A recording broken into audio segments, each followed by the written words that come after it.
नमस्कार दोस्तों, मैं प्रीति।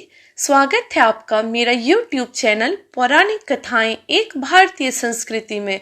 मैं आज आप लोगों को अहोई अष्टमी व्रत की कथा सुनाने वाली हूँ। कथा बहुत ही प्रचलित है, इसे अंत तक जरूर सुनिएगा। लेकिन मैं कथा आरंभ करने से पहले आप लोगों से नम्र निवेदन करती हूँ कि अगर आप लोग मेरे चैनल को अभी तक सब्सक्राइब नहीं किए होंगे तो प्लीज मेरे चैनल को सब्सक्राइब जरूर कर लीजिएगा और बेल आइकन पे जाके क्लिक जरूर कीजिएगा, जिससे हमारी नई नई कथा की नोटिफिकेशन आपको मिलते रहेगी।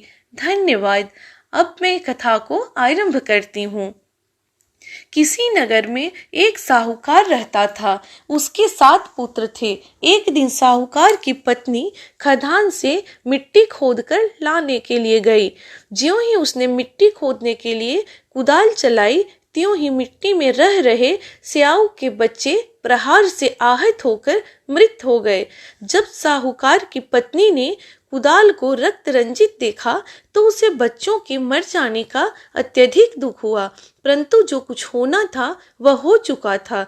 यह भूल उससे अनजाने में हो गई थी, अतः दुखी मन से वह घर को लौट आई। पश्चाताप के कारण वह मिट्टी भी नहीं ला सकी। इसके बाद जब स्याऊ अपने घर में आई तो उसने अपने बच्चों को मृत अवस्था में पाया। वह दुख से व्याकुल होकर अत्यंत विलाप करने लगी और उसने ईश्वर से प्रार्थना की कि हे ईश्वर, जिसने मेरे बच्चों को मारा है उसे भी पुत्र शोक दुख भुगतना पड़े। इधर स्याऊ के श्राप से 1 वर्ष के अंदर ही सेठानी के 7 पुत्र बारी बारी से काल कवलित हो गए।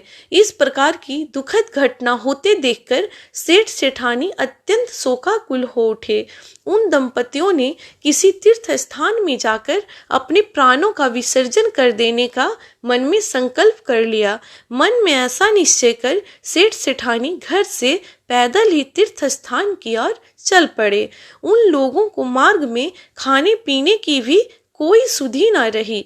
जब तक उन दोनों का शरीर पूर्ण रूप से अशक्त न हो गया तब तक वे बराबर आगे बढ़ते रहे। जब वे चलने में बिल्कुल असमर्थ हो गए तो रास्ते में ही मूर्छित होकर भूमि पर गिर पड़े। उन दोनों की इस दयनीय दशा को देखकर करुणानिधि भगवान उन पर दयार्द हो गए और उन्होंने आकाशवाणी की, हे सेठ, तेरी सेठानी ने मिट्टी खोदते समय अनजाने में ही स्याऊ के बच्चों को मार डाला था। इसी कारण तुझे भी अपने बच्चों का कष्ट झेलना पड़ा। भगवान ने आज्ञा दी, अब तुम दोनों अपने घर जाकर गाय की सेवा करो और अहोई अष्टमी आने पर विधि विधान पूर्वक प्रेम से अहोई माता की पूजा करो। सभी जीवों पर दया भाव रखो, किसी को अहित ना करो। यदि तुम मेरे कहने अनुसार आचरण करोगे तो तुम्हें संतान सुख प्राप्त हो जाएगा। इस आकाशवाणी को सुनकर सेठ सेठानी को कुछ धैर्य हुआ और वे दोनों भगवती का स्मरण करते हुए अपने घर को प्रस्थान कर गए। घर पहुंचकर उन दोनों ने आकाशवाणी के अनुसार कार्य करना प्रारंभ कर दिया। इसके साथ ही ईर्ष्या द्वेष की भावना से रहित होकर सभी प्राणियों पर करुणा का भाव रखना प्रारंभ कर दिया। भगवान की कृपा से सेठ सेठानी पुनः पुत्रवान होकर सभी सांसारिक सुखों का भोग करने लगे और अंतकाल में स्वर्गगामी हुए। तो मैं अब कथा को यहीं पे समाप्त करती हूँ। मिलती हूँ मैं आपसे अगली कथा में। तब तक के लिए नमस्कार।